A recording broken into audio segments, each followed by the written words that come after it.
से मोदी जी को सबसे ज्यादा पॉपुलर और सबसे ज्यादा शक्तिशाली नेता के रूप में दिखा रही है। तो ये क्या बात करते, यही तो मैं बोलती हूँ, पढ़ते लिखते तो है नहीं, बस सिर्फ चिल्लाना है। सबसे ज्यादा बलात्कार राजस्थानी टॉप पे है। अभी ये फरवरी का मैं डेटा बता रही हूँ, ये पता नहीं ये क्या बात करते हैं, इनको शर्म भी नहीं आती है। जैसे मोदी जी के 10 साल का कार्यकाल पूरा हुआ, बता रहे हैं कि भाई मोदी जी जब से आए हैं देश पीछे की तरफ जा रहा है। सही बात है, 5वीं इकोनॉमी से 3री इकोनॉमी बन गई तो ये पीछे ही है। इनका अंक गणित जो है ना, वो जो लीनियर लाइन होता है, पॉजिटिव और नेगेटिव जो लाइंस होते हैं, माइनस और पॉजिटिव वाले, तो इनकी गाड़ी तो पीछे ही जाती है। अगर विश्व शक्ति के रूप में उभर रहा है, अगर ये 5वीं इकोनॉमी से 3री इकोनॉमी, ये कोई बड़ी बात नहीं होती है जिसका लक्ष्य दिया गया है, और जो अभी 5वीं जो अभी करंट स्टेज में है, तो ये कोई बड़ी बात नहीं है। अब ये तो इनकी गणित क्या कहती है ये यही जाने। जैसे कांग्रेस की नेता अलका लांबा बता रहे हैं कि भाई ये तो नक्सली हैं, बीजेपी के जो वर्कर्स हैं, कार्यकर्ता हैं, उनको बता रहे हैं कि भाई ये तो नक्सली हैं, देश के लिए खतरनाक। जी से हाथ जोड़ करके विनम्र निवेदन करती हूँ कि अगर उनके पास डेटा है कि भाजपा के कार्यकर्ता नक्सली हैं, कोई FIR है या कोई डॉक्यूमेंट है, फॉल्स डॉक्यूमेंट है, तो प्लीज दिखाए, जनता भी जानना चाहती है। और मुझे तो लगता है कि 420 में उनको डाल देना चाहिए। उनके पास अगर इतने इंपॉर्टेंट डॉक्यूमेंट्स है तो वो जाए FIR कराएं। वो क्या कर रही है, देश के प्रति क्या उनकी जिम्मेदारी नहीं है? अगर इतनी इंपॉर्टेंट जानकारी उनके पास है तो वो जाएं और FIR कराएं। जिस तरीके से मोदी जी काम कर रहे हैं, बता रहे हैं कि भाई अब तो मोदी जी बूढ़े हो गए हैं, खुद ही छोड़ देना चाहिए उनको। ये कांग्रेस की जो है ना, वो चरित्र को और विचार को दिखाता है। एक ऐसा इंसान जो पिछले 52 हफ्तों से पूरे कट कीजिए, 1 सेकंड, कटिंग कट। मेरा सवाल ये है, एक महिला के तौर पे, जैसे कांग्रेस बता रही है कि भाई जब से मोदी जी आए महिलाओं का सम्मान देश के अंदर घट गया है। महिलाओं का सम्मान देश में घट गया है 76 सालों से, और विशेष रूप से पिछले 60 साल जो कांग्रेस की सरकार मेन रूप से रही है, ये लोग महिला आरक्षण बिल लाने का प्रयास ही करते रह गए, और कतिपय कारणों से, क्योंकि उनको लाना नहीं था, मंशा होती तो ये तो ला ही दिए रहते। तो जो महिला आरक्षण बिल पूरे देश में महिला नेतृत्व 33% जो दे चुका है, जो वादा नहीं किया, जिसने वादे को पूरा कर दिया है, उसको ये कह रहे हैं कि ये महिलाओं की बात नहीं कर रहे हैं। निर्भया कांड के बाद जो पॉक्सो एक्ट को और ज्यादा स्ट्रॉन्ग किया गया, और जो फांसी की सजा देने की भी बात हुई जो टीनेजर्स को लेकर के, तो ये इतने कड़े कानून कौन लेकर के आया?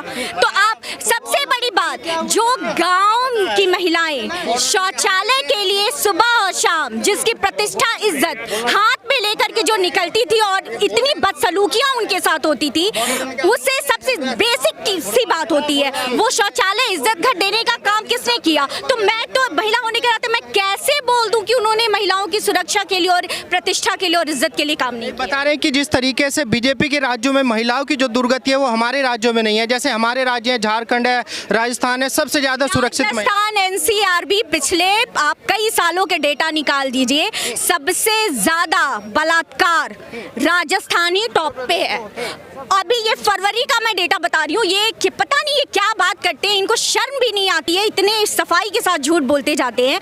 इन्फ्लेशन रेट अभी देश का फरवरी मार्च में जो था वो ऑन एन एवरेज लगभग 8 के करीब था, ठीक है, और सबसे 7 के करीब था देश का, और इन्फ्लेशन रेट जो इनका था राजस्थान का वो 8.5 क्रॉस था, और ये on an average inflation rate महंगाई दर में राजस्थान टॉप पे है। बेरोजगारी की बात करते हैं, फिर फरवरी मार्च का ही डेटा उठाती हूँ, जो एवरेज था वो लगभग 9% एवरेज था पूरे देश का जो बेरोजगारी दर है।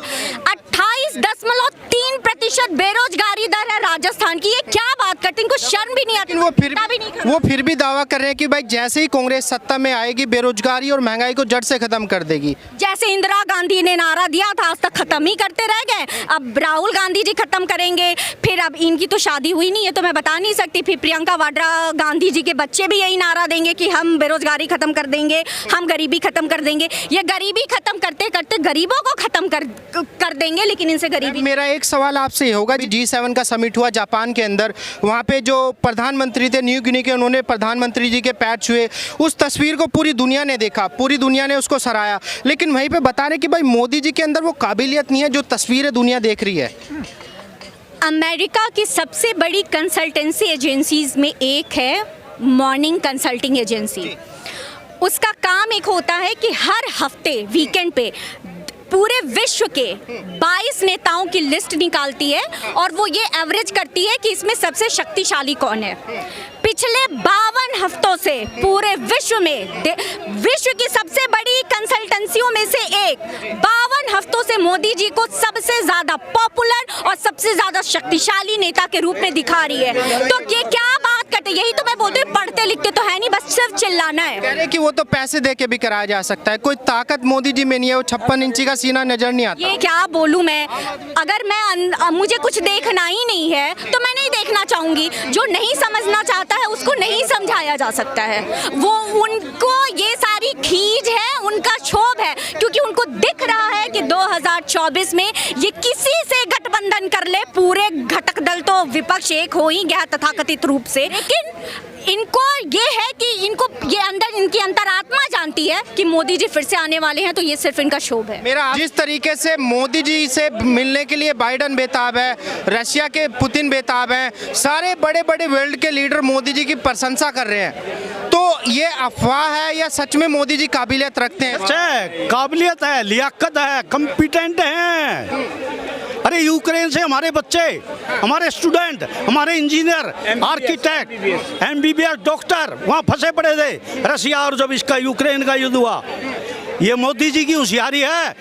पुतिन को फोन करा और भाई मेरे देश के नागरिक हैं, बच्चे हैं, स्टूडेंट हैं और डॉक्टर हैं, इंजीनियर हैं, तो पुतिन जी ने कहा आप अपनी बसें भेज दो, उस पर हिंदुस्तान का झंडा टांग दो, कोई भी हम 5 घंटे तक हम युद्ध रोक देंगे। उन्होंने युद्ध विराम किया, युद्ध को रोका और झंडे टांग के हमारा हिंदुस्तान का बच्चा बच्चा इंजीनियर, स्टूडेंट सारे आ गए। और उनको जब पता लगा पाकिस्तान के आदमी भी थे, उन्होंने भी अपनी बस में हिंदुस्तान का झंडा टांगा और वो भी बच के आ गए। अच्छा, ये भारत को जो ताकत मिली है, जो नई पहचान मिली है, ये मोदी जी ही क्यों दिला पाए, ये पहले नेता क्यों नहीं कर पाए?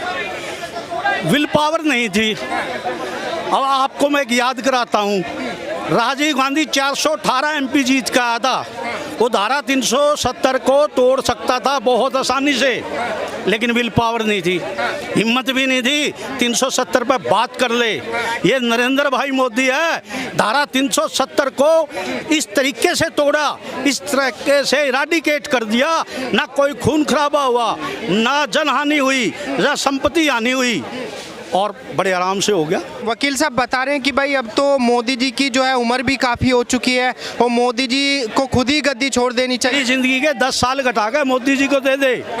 बहुत मुश्किल से, ये हिंदुस्तान का सौभाग्य है, भारत का ऐसा काबिल, ईमानदार, लियाकत वाला प्रधानमंत्री मिला है। 77 साल पीछे ऐसा कोई भी प्रधानमंत्री नहीं मिला, एपीजे कलाम जैसा राष्ट्रपति नहीं मिला। यहाँ तक कि पाकिस्तान भी मोदी जी को मांग रहा है, बोला हमारा शासन, हमारा शासक, हमारा प्रधानमंत्री मोदी दे दो।